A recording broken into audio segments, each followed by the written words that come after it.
If you hate your adult child's significant other, then this video is for you. And I don't mean just dislike. I mean, everything feels tense when they enter the room.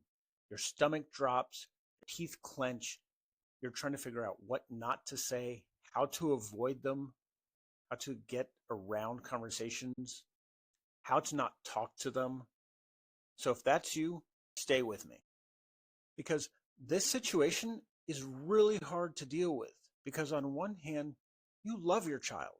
You would do anything for them. And you want to protect them from danger. But on the other hand, you know that if you point things out, you're going to distance yourself from your adult child. And you don't want that either. So you have all these mixed emotions of anger, disappointment, resentment, and just, feeling like a failure as a parent because maybe I did something wrong and that's why they're ending up with this person. And you don't want to blow up your relationship with them. You love them and you want to keep that relationship solid. So let's talk about what actually helps. Okay, number one, the first thing that you need to do is you need to do some internal work. I'll be real with you. You have a lot of emotions that aren't being expressed. And I think that the best way to deal with these emotions is to journal about them. And I want you to journal until your hand hurts, until you've expressed all your emotion, all your rage, your anger, your disappointment, how condescending the significant other is, or everything you hate about them. Keep on journaling because you have to process those emotions. Because if not, they're just going to keep coming up and coming up. And they're rattling around in your brain. And that's not helping anyone. So the first step is to make sure that you journal everything out. And that could be one session of 10 minutes, 20 minutes, 30 minutes, or it could be over several days as more and more things come up. But every time you think about the anger, the disappointment, the resentment, all of those things, journal and get that out of you. That's the first and most important part of this process. And the more specific you can be in your emotions, the more descriptive you can be. And you feel anger, and you feel disappointment, and you feel shame, and you feel guilt. Make sure to write out all these emotions in your journaling. The second shift, and this is really, really important, you've got to change the story in your head.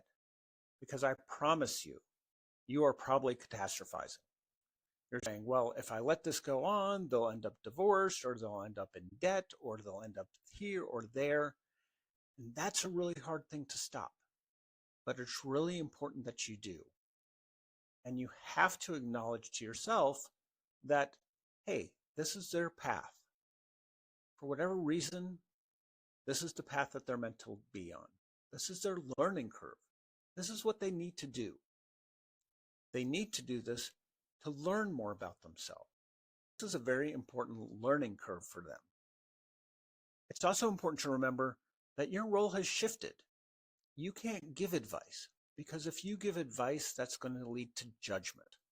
They're going to feel judged and criticized and shamed when you do that. So again, you cannot do that, but here's what you can do. You have to say to yourself, this isn't who I would have chosen for them, but it is their choice. And I have to figure out how to love them through it. Because my role has shifted and I'm not managing outcomes anymore. I'm just providing stability. And that shift alone can calm you more than you expect. Here's the third and final step of the process. You need to set boundaries without ultimatum. Boundaries are not about control, they're about self-respect. What you need to figure out is what you will and will not tolerate, and make a list of those. So if something you won't tolerate is their disrespect, or their controlling behavior, or bailing them out financially, be clear on that. And if you decide to speak up, do it one time And here's exactly what you say. It seems like you're really happy with them. And I wouldn't be your parent if I didn't have some concerns. How can we make sure that you're taking care of yourself? Say that once, calm and measured. You're not trying to convince them, you planted the seed. So what do you do when the consequences actually come up? You have to not rescue them. So the phrases that I want you to remember are 3. It sounds like, it seems like, it looks like.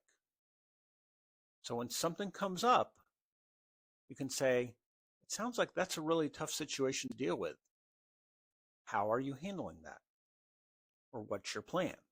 See, what you do is you label what's going on first with it sounds like, it seems like, it looks like. One of those phrases. And then what you do is you ask an open-ended question with what or how. By doing this, you are not giving advice.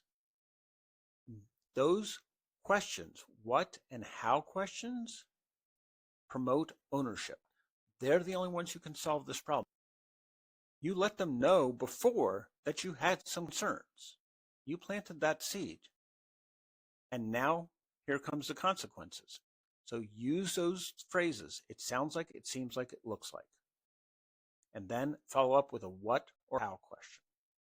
And then let them talk.